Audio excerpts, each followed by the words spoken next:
دوستان عزیز، همین موضعی که شما طریق نوار دیدید سرریز است. سرریز یک موضع بسیار نظرربای زادگاهی ماست و شادروان مادر منی یعنی که کمترین را در همین جا به دنیا آوردند. کوه‌ها را دیدید. البته اینجا یک دریاچه خیلی زیبا و شفاف و همزمان مناظر تقریبا نشان میدهم که در کجا تولد شدم.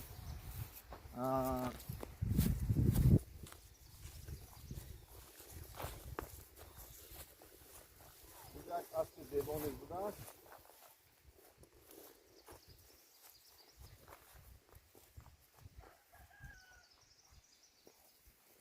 خب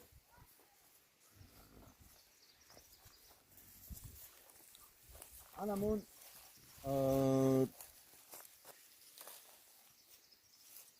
در همون درختان آن زمان درختان نبودند. این باغ سالی که من تولد شدم تشکیل شده بود و امروز درختها همه میوه دهنده و البته خیلی بزرگسال شدند.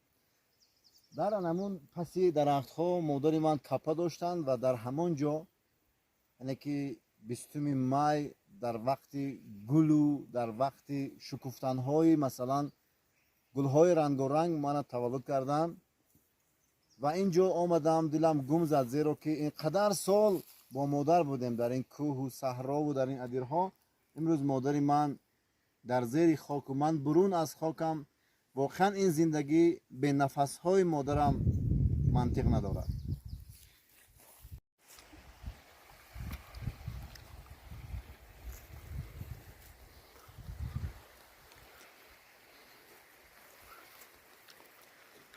امروز یک جای خیلی زیبا شده است سرریز.